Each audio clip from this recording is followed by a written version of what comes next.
Shalom, senang sekali Bapak Ibu Saudara sekalian boleh kembali datang, ada yang baru kembali dari tanah air ataupun juga yang sedang berkunjung di kota ini kembali menyapa saudara melalui mimbar Jemaat IPC. Saudara sekalian, kita akan melanjutkan, hari ini kita memulai satu kitab dalam perjanjian baru yaitu surat Filipi. Kita perhatikan Filipi pasal yang pertama atau pasal 1. Saudara diberi judul atau tema yaitu sukacita dan doa Paulus.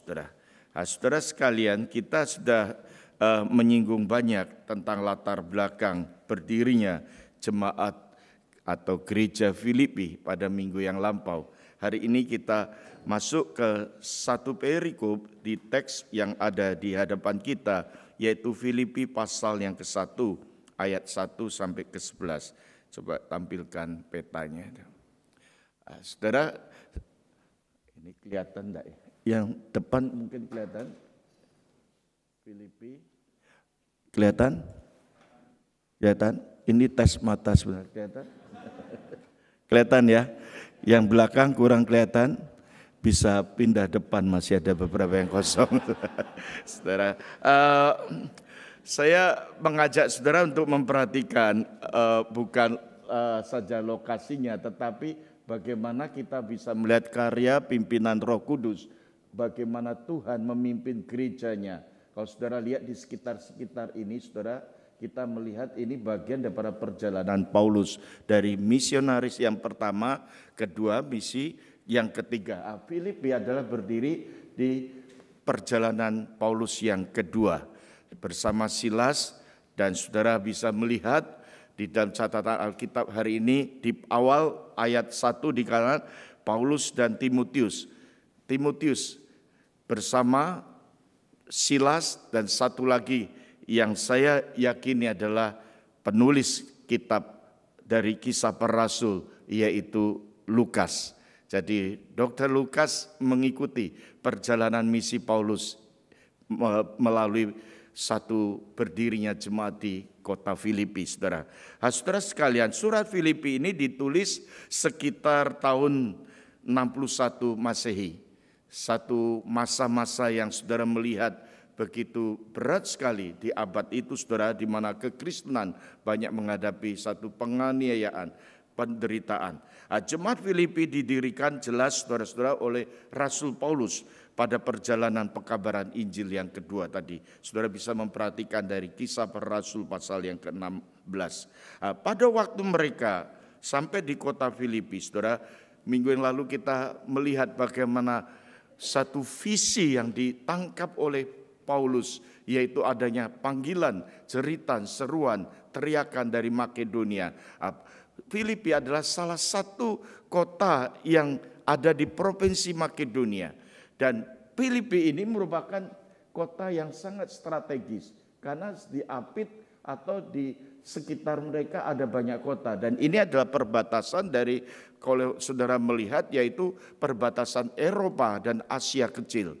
Saat ini Turki, dan kita melihat ada Yunani. Kita melihat pada hari itu, saudara-saudara, di mana Filipi adalah ada di tengah-tengah kerajaan yang sangat begitu kaya sekali, saudara. Kerajaan Makedonia itu. Dan pada waktu itu masih pada zaman budaya Yunani, saudara. Saudara, Filipi sangat terkenal dengan tambang emas, saudara. Mereka begitu diberkati dengan produksi yang sangat kaya, yaitu emas. Bukan hanya emas, saudara.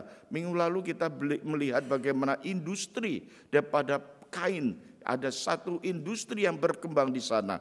Dan saudara, yang menarik sekali, saudara, karena ini ada di dalam satu daerah, di satu peralihan, satu kedekatan antara Eropa dan Asia, daerah yang begitu kaya, daerah yang begitu disenangi oleh para pensiunan atau orang-orang yang retired dari Roma. Saudara melihat perkembangan itu, ada perkembangan setelah itu, ini adalah kota perantauan dari orang-orang Roma, saudara. Saudara bisa membayangkan begitu kaya sekali dengan aneka ragam kebudayaan dari dua bagian atau dua budaya, baik dari Yunani maupun dari Romawi. Saudara, saya melihat bahwa perjalanan Paulus dalam misinya itu Tuhan berikan hikmat dan Tuhan pimpin sedemikian rupa. Filipi menjadi kota pertama. Saya katakan kota pertama karena setelah itu kita bisa melihat adanya surat yang ditayangkan atau dikirim ke Tesalonika. Saudara, ini daerah-daerah Troas dan kita bisa melihat berikutnya ada Korintus, Efesus, Kolose. Dan saudara melihat ini adalah daerah-daerah di mana berawal mula berdiri pertama adalah gereja Filipi yang didirikan oleh Paulus, saudara. Nah, saudara sekalian, kita tidak menyinggung banyak di sini, saudara. Karena kita melihat dari perkembangan 300-400 tahun kemudian, perjalanan Injil, perjalanan kekristenan sangat maju sekali, khususnya di Eropa, saudara. Dan saudara tahu dalam sejarah, saudara, di abad ke-14 ketika otoritas Turki ini menghancur, menyerang perbatasan Eropa dan juga di situ menghancurkan kota Filipi, saudara. Maka saudara, kota Filipi yang lama, yang kuno itu tinggal puing-puing. Saya kira nanti kita akan melihat tempat-tempat kuno ya, tempat-tempat yang boleh dikatakan bersejarah. Sudah hancur luluh. Dan Filipi yang baru, yang modern sekarang ini adalah tempat lokasi yang agak jauh sedikit, tidak terlalu jauh, tapi diletakkan pembangunan yang modern, kota modern di sana. Saudara-saudara, kota Filipi adalah kota yang sangat penting di zaman kebudayaan di abad pertama, saudara. Dan disitulah saudara-saudara kita melihat Injil itu diberitakan. Dilihat di situ gereja Tuhan didirikan. Dan saudara, surat Filipi ini adalah surat yang ditayangkan oleh Paulus kepada jemaat di Filipi ketika Paulus ada di penjara. Mungkin ada yang berpendapat itu penjara di Kaisaria. Dan secara aklamasi, kebanyakan para penafsir mengatakan di penjara pada waktu Paulus dipenjarakan di Roma. Saudara, saya kira apapun di mana tempat penjara itu, yang jelas Paulus menulis surat ini di dalam penjara, saudara. Dan kalau kita memperhatikan, saudara, keunikan tiap-tiap surat itu sangat menonjol sekali. Setiap kitab, setiap bagian kita, ini selalu ada kata kunci. Saudara, kalau mengadakan penggalian Alkitab, mari kita temukan kata kunci apa di dalam satu penulisan itu, saudara. Dan surat Filipi, kata kuncinya bukan sebuah kalimat, tetapi sebuah kata. Satu kata, saudara, yang muncul berkali-kali dari 4 pasal Filipi. Pasal 1, pasal 2, pasal 3, pasal 4. Itu ada satu kata yang sering kali muncul, yang sering kali diungkapkan oleh Paulus. Itulah kata yang saat ini akan kita renungkan, yaitu sukacita. Sukacita. 16 kali, saudara, nanti kalau lihat-lihat di dalam bagian-bagiannya ada 16 kali muncul kata sukacita. Sebagai orang percaya, saudara-saudara, sebagai orang beriman, saudara-saudara, inilah yang kita akan saksikan, sukacita itu. Sukacita yang sejati, saudara. Saudara, menarik sekali, saudara, Paulus menulis bagian ini, saudara-saudara, yang sangat menekankan sukacita di latar belakangi dalam kehidupan pergumulan yang berat. Bukan hanya pergumulan secara fisik, tetapi mental. Saudara melihat di dalam keadaan di penjara. Penjara ini diduga ada penjara yang sangat dalam, sangat gelap, saudara. Boleh dikatakan di bawah tanah, saudara. Nah, saudara-saudara, kalau kita perhatikan di sini, saudara, Paulus dalam latar belakang seperti ini, saudara, kenapa bisa mengucap syukur dan bisa menyatakan sukacita? Dan sukacita ini bukan dipengaruhi oleh situasi atau ditentukan oleh kondisi, tidak. Tetapi sukacita sejati itu ada hal-hal yang kita akan perhatikan. Nah, saudara, dari 11 ayat ini, saudara, kita akan menemukan beberapa hal yang bisa kita renungkan hari ini, saudara.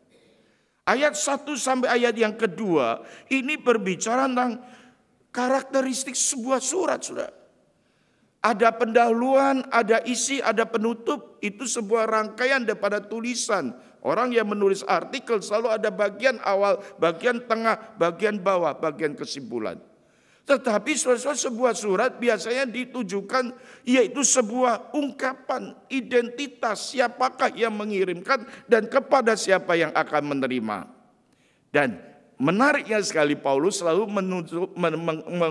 di bagian pendahuluan itu ditambahkan yaitu salam, saudara. Biasanya kalau surat zaman modern hari ini salam ada di paling bawah. Hormat, in Christ, setelah itu kita tulis nama. Tapi Paulus di sini di bagian awal, saudara. Dan ini adalah suatu ciri khas surat di zaman kuno, saudara. Surat-surat lama, saudara. Itu susunannya seperti itu. Dan Paulus katakan dari Paulus dan Timotius, hamba Kristus. Paulus selalu menempatkan dirinya di sana, saudara, sebagai hamba, sebagai doulos, sebagai seorang yang dikatakan rendah, saudara. Hamba Kristus Yesus sebagai satu wujud kerendahannya, saudara, kepada semua orang kudus. Sudah menarik sekali Paulus memakai satu kalimat semua orang kudus. Ini menunjukkan sebuah status, menunjukkan sebuah predikat. Seseorang yang sudah dibenarkan, justification by faith, itu dibenarkan oleh iman, itu statusnya diubahkan menjadi ubah, yaitu orang yang dahulunya berdosa dan disebutkan orang kudus. Dan Paulus menyebutkan jemaat Filipi adalah jemaat orang-orang kudus, orang yang sudah dibenarkan di dalam Kristus oleh darah Kristus. Saudara sekalian, dalam Kristus Yesus dikatakan kepada para penilik jemaat dan diaken. Para penilik ini sama identik dengan equal dengan elders, penatua, kepenatuan, penilik jemaat, istilah ini sama, saudara. Dan dikatakan dengan diaken, apa yang diungkapkan dalam salam itu? Kasih karunia, sebuah kasih dan karunia, satu gift, satu karisma, satu ungkapan di mana Allah yang senantiasa mengaruniakan, memberikan kasihnya, bahkan damainya, sejahteranya dari Bapa kita dan Tuhan kita Yesus Kristus yang menyertai kita. Dan ini diungkapkan kepada jemaat yang ada di Filipi. Nah, saudara, kita lanjut lagi di ayat yang ke-3 sampai yang ke-5, saudara. Apa yang menjadi dasar daripada Paulus sehingga bisa bersyukur, bisa bersuka cita di dalam jemaat Filipi, saudara. Dan saya rindu sekali hari ini kiranya jemaat IPC boleh memiliki satu kehidupan seperti jemaat di Filipi, saudara.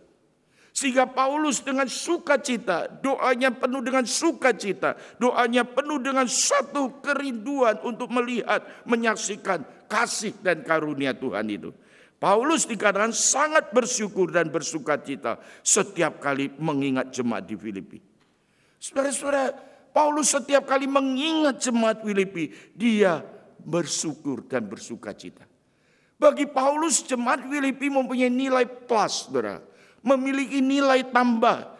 Di pemandangan Paulus ada satu kesan yang mendalam di dalam diri Paulus, di dalam hati Paulus. Sehingga Paulus itu selalu bersyukur ketika mengingat jemaat di Filipi. Apa yang dikatakan oleh Paulus di ayat yang ke-5? Itu ketika aku mengingat, aku mengucap syukur setiap kali aku mengingatmu. Saudara, apa yang diingat oleh Rasul Paulus, saudara? Apa yang diingat oleh Rasul Paulus, saudara? Saudara perhatikan, saudara, ayat yang ke-5. Aku mengucap syukur kepada Allahku karena persekutuanmu dalam berita Injil. Mulai dari hari pertama sampai sekarang ini. Saudara perhatikan, ini alasan yang pertama mengapa Paulus itu begitu bersyukur ketika mengingat jemaat Filipi. Bersukacita ketika menyaksikan gereja Filipi. Karena yang pertama disebut adanya persekutuan dalam berita Injil. Persekutuan ini, saudara-saudara, koinonia, persekutuan fellowship ini, saudara, seringkali hanya dipakai sebagai pengertiannya adalah seperti kita berkumpul hari ini. Kita bersekutu. Maka gereja Tuhan, kita terus mendoakan jemaat Tuhan bisa cepat kembali, cepat kembali. Dan kami mengajak saudara untuk bersekutu kembali. Persekutuan, koinonia itu saudara. Tetapi Paulus menekankan di sini saudara-saudara, bukan sekedar persekutuan seperti hari ini kita berjumpa selesai ibadah kita pulang saudara. Tetapi persekutuan yang dimaksudkan di sini yaitu persekutuan di dalam berita Injil. Dan kata fellowship ini bisa diterjemahkan dalam bahasa Inggris lebih jelas lagi, yaitu partnership, yaitu participation. Ada satu keterlibatan, ada satu kebersamaan dalam mengambil bagian. Bagian apa saudara? Pekerjaan pekabaran Injil. Saudara yang dikasih Tuhan, jemaat Filipi mempunyai hati yang seperti itu.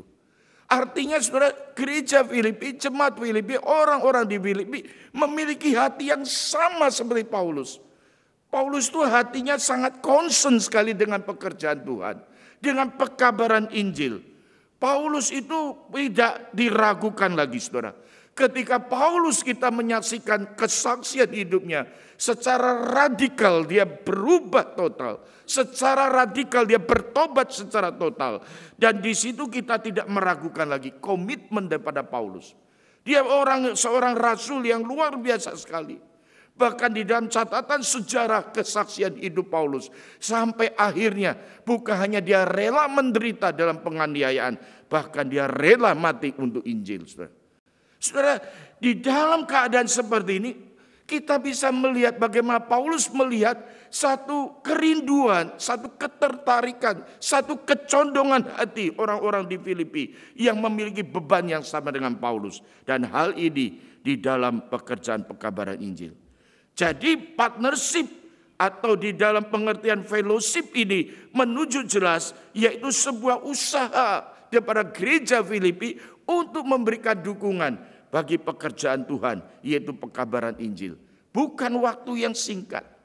Tetapi dikatakan di ayat yang kelima ini saudara-saudara, disebutkan di sana dari hari pertama sampai sekarang ini ketika Paulus menulis surat. Artinya jemaat Filipi itu konsisten saudara. Secara waktu dia terus konsisten, terus menerus saudara. Saudara, inilah yang boleh kita saksikan. Dan ini membawa sukacita bagi kehidupan gereja Filipi. Demikian juga bagi Paulus. Saudara-saudara, apa yang mereka lakukan? Saudara? Pekerjaan Injil yang didukung oleh yang dikatakan jemaat Filipi itu apa? Saudara? Kita bisa menyaksikan saudara-saudara bahwa jelas jemaat Filipi itu mendukung pelayanan Paulus dalam pekabaran Injil. Di dalam pelayanan sebagai misionaris. Paulus mengabarkan Injil, jemaat di Filipi mendukung saudara. Saudara mengingat saudara-saudara bagaimana sejarah daripada pelayanan di Makedonia. Jemaat yang sederhana tetapi bisa mendukung pelayanan misi. Bahkan mendukung Yerusalem sebagai satu pusat pada hari itu. Tetapi sebagai kota yang awal mulanya Injil itu berada. Itu Filipi pun mengingat sampai pekerjaan Tuhan sejauh itu saudara. Dan Paulus di sana didukung oleh seorang bagian daripada jemaat Filipi ini.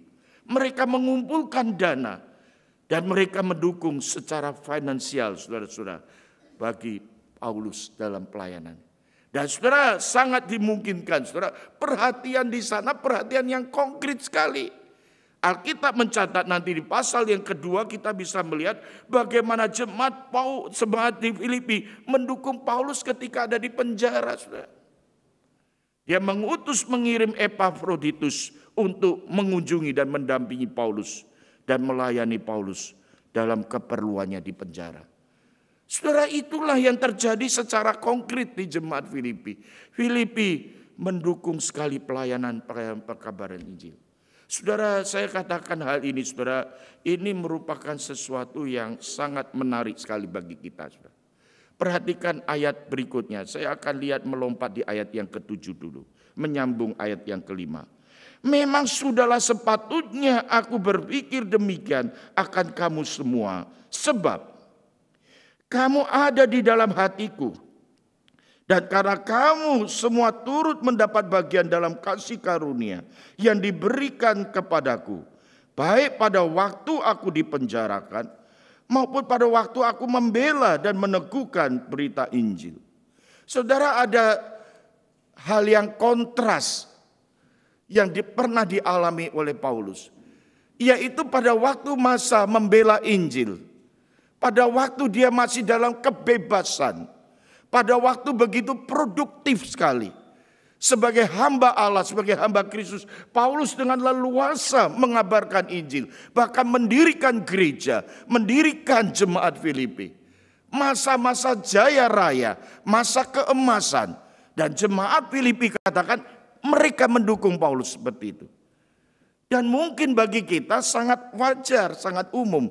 Kalau seorang yang masih produktif, seorang yang masih jaya, seorang yang masih kuat belia, seorang yang masih berkarya luas, seorang yang masih begitu produktif menghasilkan hasil, khususnya di dalam pekerjaannya, orang pasti gampang mendukung. Tetapi saudara perhatikan, di dalam kontradiksi yang lain, Paulus juga pernah mengalami dipenjarakan. Paulus nggak produktif lagi hari itu. Bahkan ini adalah masa-masa saudara-saudara di mana Paulus tidak bisa berbuat apa-apa. Saudara bisa membayangkan bagaimana Paulus melihat keadaan jemaat di Filipi, baik pada waktu suka, baik pada waktu duka. Oh saudara-saudara, ini satu hal yang sangat-sangat memiliki nilai penting bagi kehidupan orang percaya. Kita hidup itu harus konsisten. Saudara. Gereja Tuhan itu ada gereja di masa yang jaya begitu kuat. Saudara. Tetapi pernah juga gereja di abad-abad lampau mengalami masa-masa krisis yang begitu rendah. Ketika dilanda dengan ujian, ketika dilanda dengan cobaan, ketika dilanda dengan penderitaan, dilanda dengan kehidupan yang tidak mudah, saudara. Apakah kita tetap konsisten di sana? Jemaat di Filipi menyaksikan Paulus dalam keadaan suka dan duka. Paulus katakan dukungan itu tetap sama, mengalir dan mengalir. Saudara, ini pelajaran yang penting dan indah bagi kita. Keadaan kontras, walaupun mungkin kalau kita perhatikan kelihatannya nggak ada hasilnya lagi. Pelayanan misi kelihatannya biasa-biasa saja.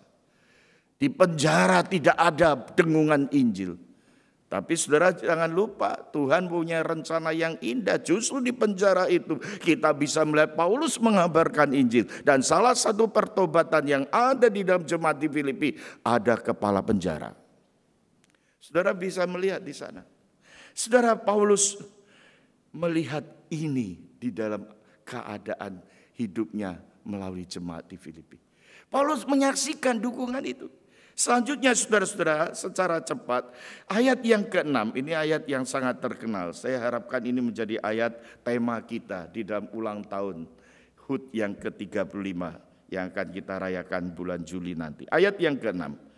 Akan hal ini aku yakin sepenuhnya, yaitu ia yang memulai pekerjaan yang baik di antara kamu akan meneruskannya sampai pada akhirnya. Akhirnya itu kapan? Pada hari Kristus Yesus.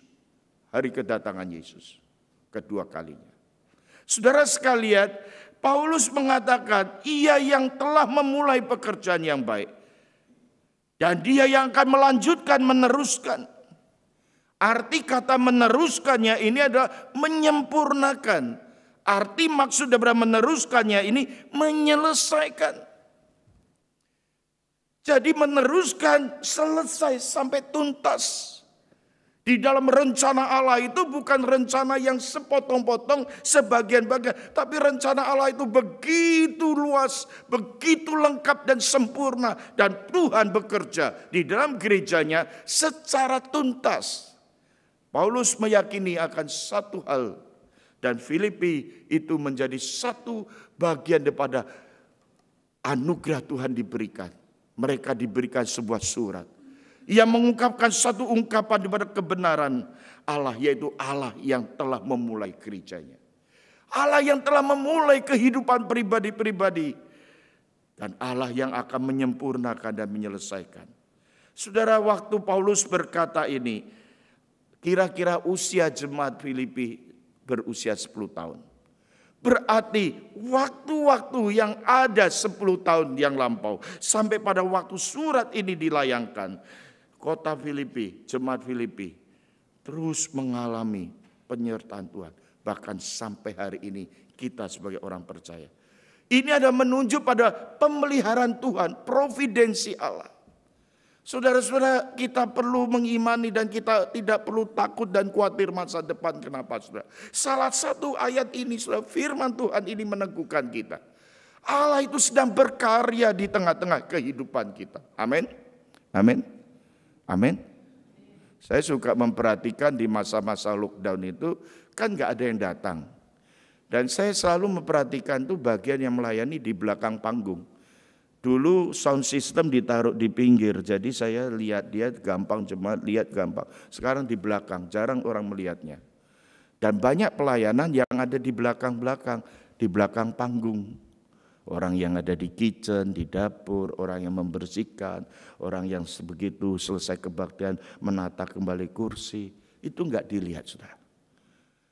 Tapi saudara bisa merasakan, bukan?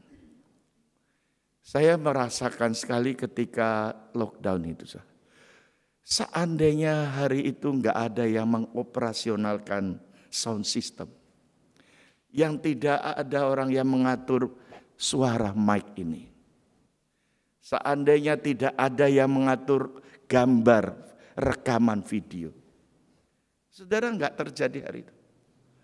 Ketika saya selalu lihat YouTube, aduh ajaib dan luar biasa. Orang-orang ini enggak dilihat orang kerjanya, tapi dirasakan setiap orang. Suaranya dapat kita rasakan, gambarnya bisa kita lihat, rekamannya bisa kita saksikan. Pengaturannya semua bisa kita lihat secara lengkap. Saudara, orang yang melayani di panggung itu enggak kelihatan, tetapi berdampak, saudara. Mereka peduli, mereka bekerja begitu kuat, saudara. Saudara, saya menggambarkan kehidupan kita ini, kita bisa melihat seakan-akan hari ini seolah-olah Tuhan gak kelihatan di tengah-tengah karyanya. Sepertinya biasa kita menganut pemahaman yang tidak secara langsung, tidak itu saudara, kita menganut pemahaman yang naturalisme, dianggap semuanya natural. Seperti jam kita yang otomatis sudah putar habis. Kalau mati ya pada waktu jam itu mati, selesai dunia ini. Tidak, saudara, jam ini ada yang buat, ada yang merangkai, ada yang mengatur. Dan itulah providensi Allah, itu pemeliharaan Tuhan yang kita harus yakini. Di balik panggung kehidupan ini, di balik kehidupan peristiwa yang kita saksikan, ada karya Allah yang telah memulai dan dia akan meneruskan dan menyempurnakan, bahkan menyelesaikan. Amin. Tuhan luar biasa, saudara. Saudara, hari ini jangan kita kecil hati terhadap fakta hidup, saudara. Jangan kita patah iman, saudara. Satu kesedihan kalau ada orang Kristen melihat kehidupannya hari ini, saudara-saudara. Berapa waktu yang lalu saya mengunjungi sebuah jemaat yang sudah lemah sekali. Dia katakan, salah satu anggota keluarga yang mengatakan, suamiku ini orang baik sekali. Di antara saudara-saudaranya yang care cuma dia. Kok bisa begini, Pak? Kenapa ini terjadi seperti itu? Saya katakan, Tuhan tahu.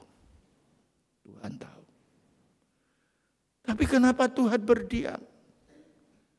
Saudara, pastoral menggembalakan, melayani orang-orang yang demikian gak gampang menjawab.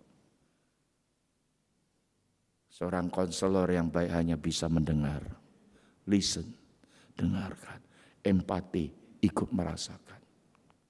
Tapi saya berdoa dalam hati. Saya katakan, Tuhan, Engkau tahu keadaan dia. Yang penting saya katakan, kamu tetap berpegang pada Tuhan. Tetap percaya pada Tuhan. Tetap memegang janji Tuhan. Saudara, ini adalah ungkapan Paulus kepada jemaat di Filipi. Kalau Filipi sampai seperti ini, ingat, ini juga memberikan satu templakan sebagai satu peneguhan sekaligus sebagai satu ingatan bahwa itu bukan karena kita, semua itu ada Tuhan di balik itu. Saudara sekalian, kita memperhatikan di dalam sukacita Paulus yang sejati itu karena ada providensi Allah, ada pemeliharaan Tuhan, ada tuntunan dan pimpinan Tuhan. Dan yang keempat, saudara, apa yang kita bisa saksikan dari jemaat di Filipi? Ayat yang ke-7 dan ke-8. Saudara, kalau kita memperhatikan ayat yang ke-6 tadi adalah Allah yang telah diberikan tempat di dalam jemaat Filipi. Bagian keempat adalah berbicara tentang persekutuan kembali. Persekutuan kali ini yang disinggung adalah persekutuan ayat yang ke-7 dan 8. Allah adalah saksiku. Dikatakan betapa aku dengan kasih mesra Kristus Yesus merindukan kamu sekalian. Sampai sedemikian rupa Paulus mengatakan, saudara. Saudara ingat bahwa keadaan ataupun jemaat Filipi itu heterogen. Bermacam-macam ada di sana. Tidak homogen. Saudara lihat minggu lalu kita mengingat di sana ada orang yang bernama Lydia. Orang yang disebut kaya, berstatus sosial, berintelektual baik. Tetapi juga di sana budak, ada seorang budak perempuan. Orang yang dianggap rendah, saudara. Ada di Filipi, mereka ikut ada di jemaat Filipi. Dan yang ketiga, saudara, ada kepala penjara Filipi, saudara. Saudara bisa melihat ada orang-orang yang lain di sana, saudara. Tetapi yang indah, saudara, ada persekutuan yang indah di antara mereka. Ada persekutuan yang indah di antara saudara-saudara seiman. Saudara, Paulus berhubungan dengan persekutuan ini, saudara. Dan Paulus merasakan, sampai Paulus merasakan bagaimana kehadiran Epaphroditus. Epaphroditus ini datang mendampingi Paulus di penjara, saudara. Saudara, persekutuan yang indah sekali, saudara, di antara saudara-saudara seiman. Ini dikatakan adalah sebuah kasih karunia Allah. Dan ini yang membawa sukacita bagi Paulus. Dan ini juga yang akan kita saksikan, saudara, dalam gereja yang healthy, yang sehat. Ada persekutuan yang indah di antara saudara-saudara seiman. Karena kita adalah tubuh Kristus. Kita adalah bagian anggota-anggota tubuh Kristus. Saudara, ini bagian yang perlu kita renungkan yang keempat ini. Kita ada dalam latar belakang keluarga, budaya, karakter, pendidikan, pengalaman yang berbeda-beda. Tapi kita mengambil bagian yang satu sama, yaitu Injil. Pekerjaan Injil. Kita mengambil bagian dalam satu hal yang sama sebagai bagian tubuh Kristus. Dan ini yang merekatkan kita, saudara, yang mengikatkan kita. Saya rindu jemaat di sini, saudara, memiliki persekutuan yang indah, saudara. Bukan pertemanan saja, saudara. Kalau pertemanan itu dunia sudah banyak pertemanan, saudara. Tapi kita ada satu nilai rohani, persekutuan di dalam Kristus, di dalam Injil. Dan yang terakhir, saudara-saudara, ayat 9 sampai 11. Ini sebuah doa, saudara. Semoga dikatakan ayat yang ke-9 disebutkan di sana, saudara. Inilah doaku, semoga kasih-Mu makin melimpah dalam pengetahuan yang benar, dalam segala macam pengertian, saudara. Saudara, Paulus berdoa supaya jemaat Tuhan terus memiliki kelimpahan dalam kasih, saudara. Saudara, ini terlihat sudah dinyatakan oleh jemaat di Filipi. Tapi Filipi tetap didoakan supaya kasih itu melimpah. Bapak Ibu saudara sekalian, Mother Teresa itu seorang misionaris yang begitu mengagumkan hati saya. Saya ingat dia, saudara-saudara, saya melihat itu seorang ibu sampai usia lanjut. Yang lalu itu ada satu misionaris yang meninggal sekitar usia hampir 90, saudara. Dia meninggal, dia tidak menikah. Dan saya ingat Mother Teresa seperti itu, saudara. Pergi ke kota Malang, seorang ibu. Saudara lihat Lynn Newell itu pergi masih gadis sebagai seorang guru, sebagai seorang lulusan Sydney University. Ketika ada panggilan untuk pelayanan, dia pergi ke Indonesia. Dan dia lihat visi yang pertama apa? Jawa. Dan Tuhan pimpin dari Jawa Barat, Bandung masuk ke Jawa Timur di kota Malang. Dia melayani berpuluh-puluh tahun. Dan sampai akhir hidupnya. Ketika dia meninggal, tidak ada saudara lagi. Sanak familinya enggak ada, saudara. Dan ketika itu saya mengkomunikasikan bersama-sama dengan teman-teman di seminari. Mari kita bersama-sama menyaksikan. Waduh, mengagumkan sekali. Riwayat hidupnya. Luar biasa. Gak ada keluarga, tapi tetap Tuhan pelihara. Mother Teresa itu jauh seperti itu, saudara. Dia melayani di mana? Di India, saudara. Kepada orang-orang miskin, orang-orang yang tertinggal, orang-orang yang terbuang. Melayani orang yang sakit kusta, saudara. Dia ada di situ. Orang-orang yang gak punya orang tua, dia layani anak-anak itu.